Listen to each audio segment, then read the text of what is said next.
It's interesting, in Buddhism, you find that all temples are guarded by very fierce-looking authoritative beings. They're not like modern authorities. They don't have the same kind of glumness. They are much more ecstatic in their fierceness. And these are called the Dharma Rajas. That means the kings of the rule. They are the guardians of the 10 directions of the universe. Buddhism and Hinduism have 10 directions, that is to say 8 points of the compass, plus, above, and below. And these very fierce creatures stand at all temple entrances. And they are essentially the cosmic traffic cops, because they have to be fierce, because somebody has to lay down the law that we do recognize north, south, east, and west in a very firm way. And up has to be clearly distinguished from down, you see? So these people have a very important function. But at the same time, the Dharma Rajas have a slight twinkle in the eye for all their fierceness. They know, you see, that the 10 directions are conventional. They don't think that they are absolutely real. They are enlightened, all of them. They're all bodhisattvas in the aspect of a bodhisattva which is wrathful.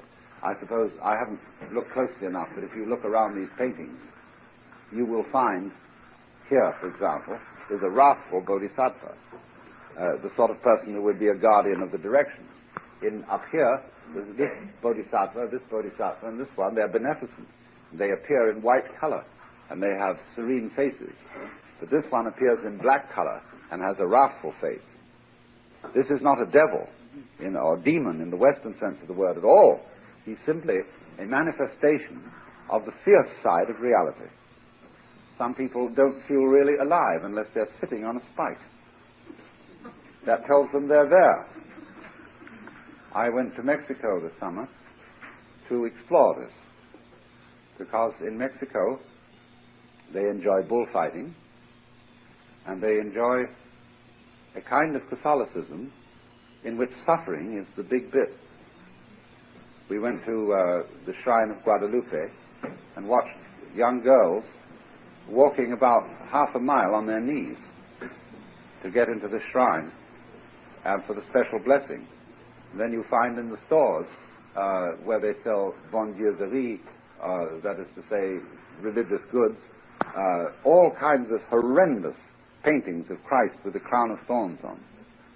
And we made some very special meditations in the cathedral at Oaxaca, in the inner chapel where they keep the sacrament.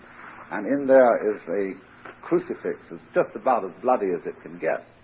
And on either side, pictures of Jesus being flogged on one side and of the agony in the Garden of Gethsemane on the other.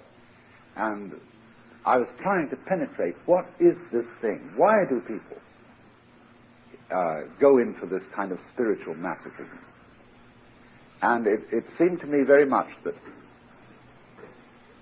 there is that end of things which is a spite, and which is extreme agony, and which is terribly real.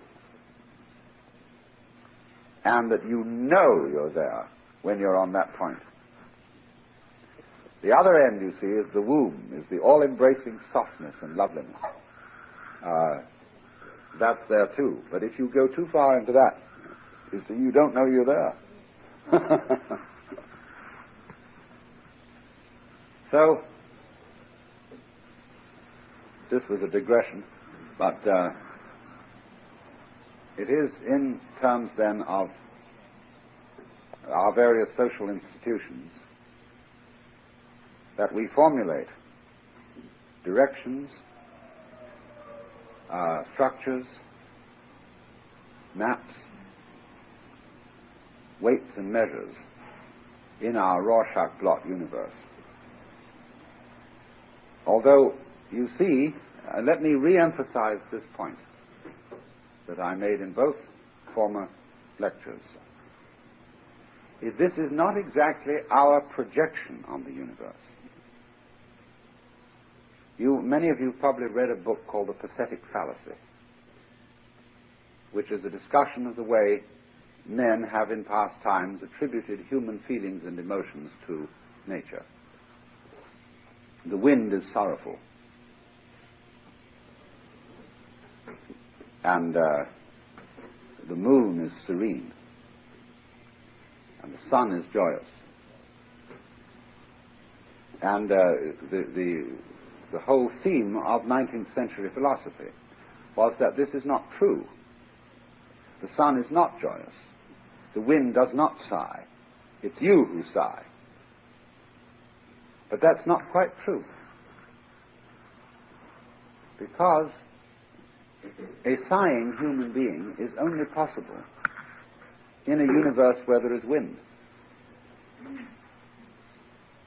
A joyous human being is possible only in the place where there's a sun.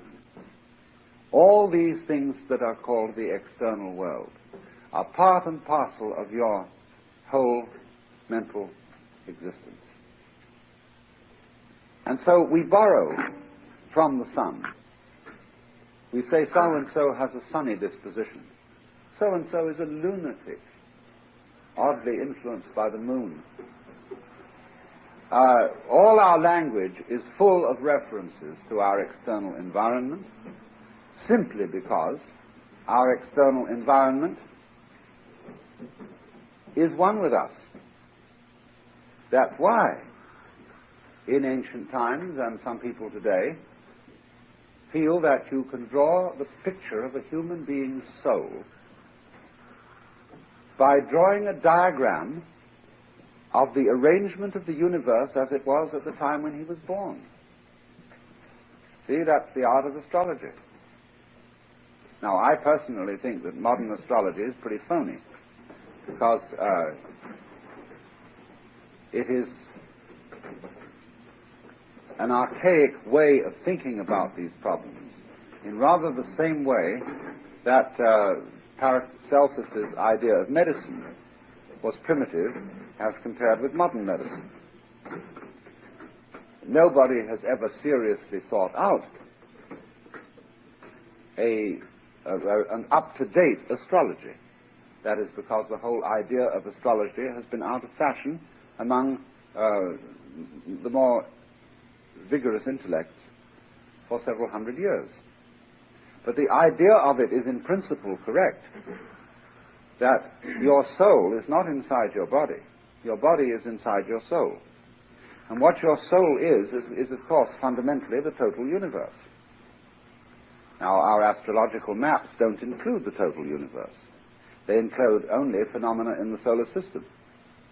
And in the surrounding galaxies, some of the stars which appear to be overpassed by the sun in its annual course have been selected to be significant.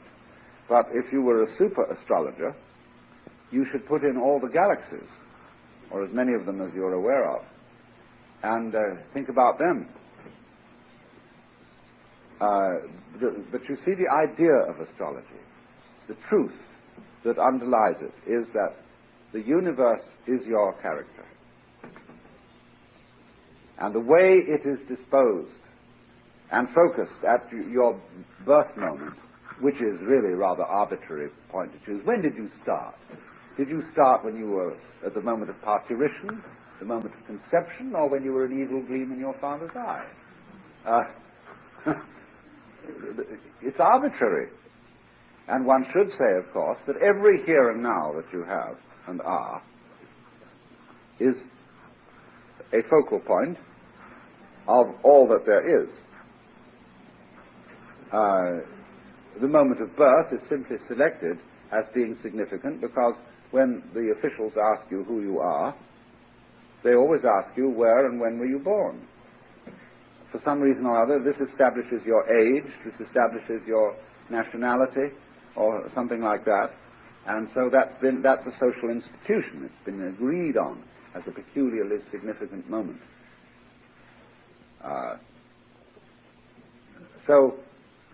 But all moments, fundamentally, are just as significant as the moment of birth. You have a birthday every day. if you understand it aright. So there is a tacit conspiracy in society to ignore the fact that the body is inside the mind or the soul, and that you're therefore playing the game of being a creature separate from everything else, all alone, locked up inside a bag of skin, and worrying like all get out whether you're going to make it, and being frustrated by the ultimate knowledge that you're not. That we all, because we are time binders, we know we're going to die, and that we'll eventually collapse, and that we'll get colder and colder and colder, and it will be most unpleasant, and then we'll fade out. But because we've got our minds turned inside out, you see, we've got our identity, our center of gravity in the wrong spot, then this worries us a great deal. But with that worry, we do all kinds of magic. If people didn't worry about dying, there would be no medicine. The whole craft of the physician and the surgeon and all the skills and marvelous things that it involves is based on worry about death.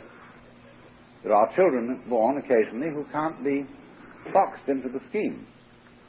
And very often the so-called Mongolian idiot, or a child who is schizophrenic for some reason from birth, can't be made to be afraid of death. And some of those children just are playing everything for all it's worth. They see a light on a reflecting surface like that, and they dig that light. They go, you know, and everybody says, now come to yourself, behave. They don't care.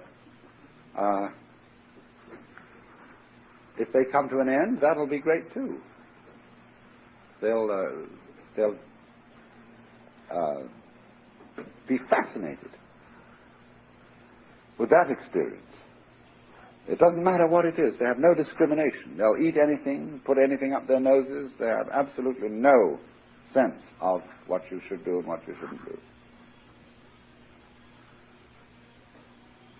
The trouble is, you see, that if they had an understanding of the game that the rest of us are playing, they could get on very well, knowing their different game, and put the two together.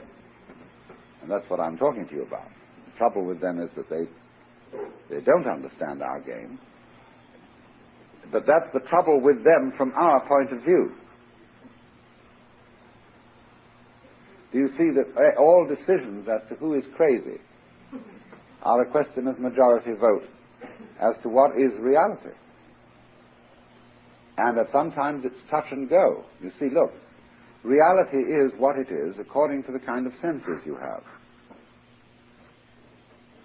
Since in this room almost everybody's eyes are of the same structure, we are here and we agree.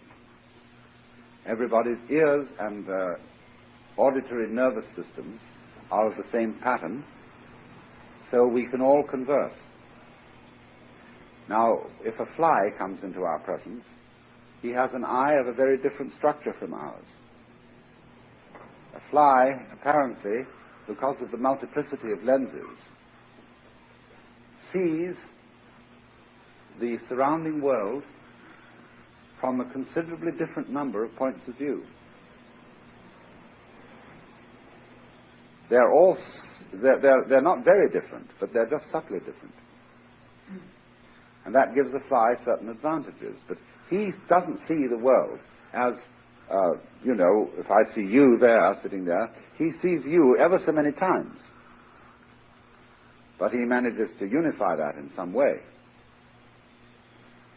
Now, the awkward matter for decision is when a human being has a different kind of consciousness from the average.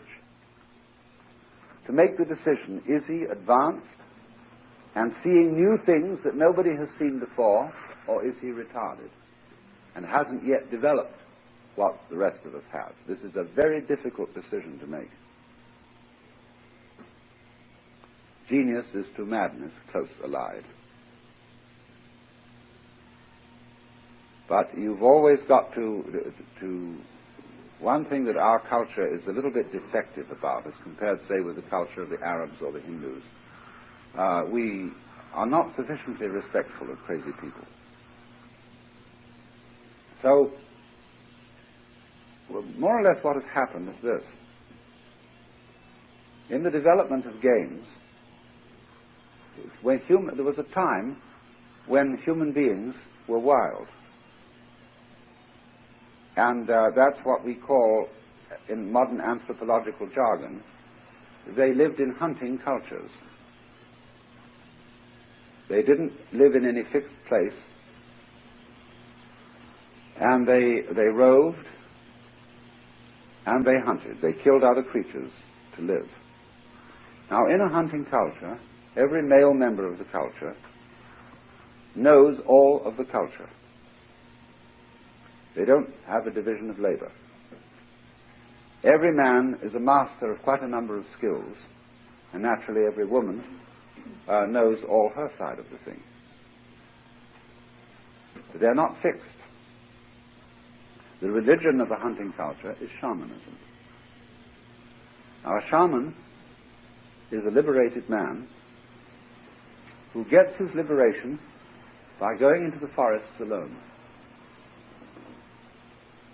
The Indian cultures of the United States, especially in the West, are to a very large extent cultures of this kind. And their religion is a form of shamanism, and shamanism is a universal religion, spreads over the whole world. Mircea Eliade has written a marvelous book on shamanism. But the essential thing of the shaman is that he becomes liberated from even this loose sort of a culture by going off by himself. And naturally, the highly socialized people have a terror of solitude, because in solitude the awesome facts are slowly going to appear. First of all, the triviality of your role game, and then deeper and deeper in you get, until at last, one night, all alone and cold under the stars, you find out who you are. That's what every shaman does. And then he comes back into the world in those kind of societies as a magic man. But when human societies become agrarian and become settled, they divide labor. And they put a stockade around themselves at the crossing of two roads. All cities are fundamentally that. Where two roads cross, and the cross is encircled with a pale. Pale, palo, tree, trunks spiked on top. And you say of somebody who isn't really at all nice that he's beyond the pale. You see, so we settled that way. And then what we did was we divided the functions of labor into the four quarters encircled by the city. And we made four castes. The first was priests, lords spiritual. The second was officials, soldiers and rulers, lords temporal. The third was merchants, and or the commoners. So the House of Commons in England is really a merchants' debating society. And finally, in the, as it were, the lesser of the quarters, the laborers, the workers. These are the four castes of Hinduism: the priests, Brahmana; the officials, Kshatriya; the merchants, Vaishya; and the laborers, Shudra. And so the holy man of an enclosed society of this kind is a priest, And he gets his authority not from going off by himself, but from a hierarchy. Now then, that's the game that we're still playing. Only we've modified it enormously. We're not living any longer in walled cities, but we have different kinds of walls. We have the dew line, the radar belts, and all that kind of thing. It's still essentially the same game, but it's been spread out in the most extraordinary way. And we have become so absorbed in this game that we don't have quite the same sense that our primitive ancestors had of there being an outside to the game. Because you see, there are two kinds of people beyond the pale. There are the people we throw out, and there are the people who go out.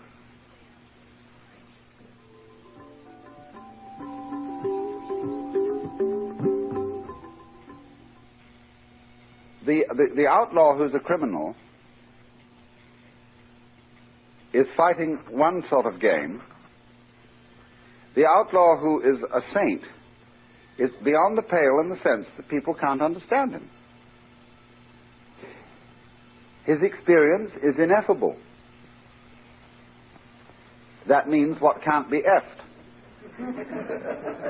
or spoken. From the Greek pheme.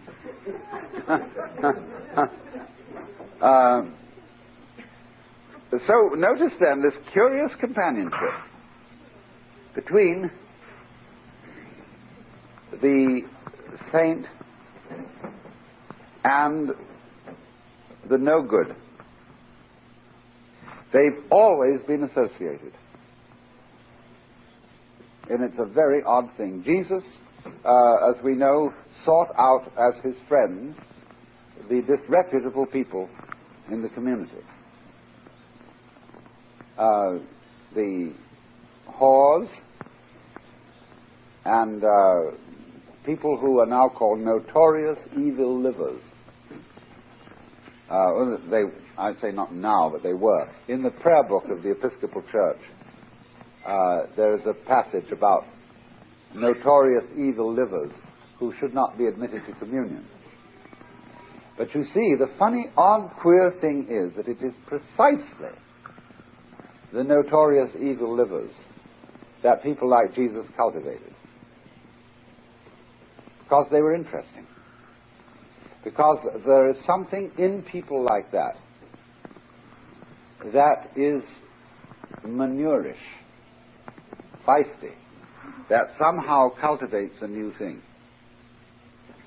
As the book of Revelation says, because thou art neither hot nor cold, but lukewarm, I will spew thee out of my mouth.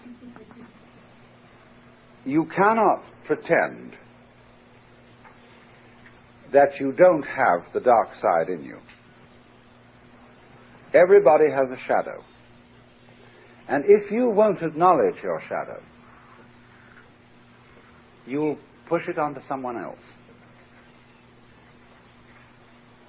For example, often we find that people who are sexually repressed, and as I say, sex being the taboo in our culture was the problem thing, are very cruel. But here is the game involved, but it's an unconscious game. If you make sex the chief taboo of the culture, you make it terribly important.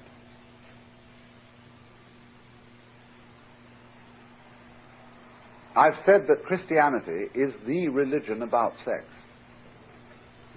I mean, we think there are sexual religions like priapism, which is phallic worship, or tantric yoga, which uses sexual intercourse as a form of meditation. But compared with Christianity, these are things only mildly interested in sex.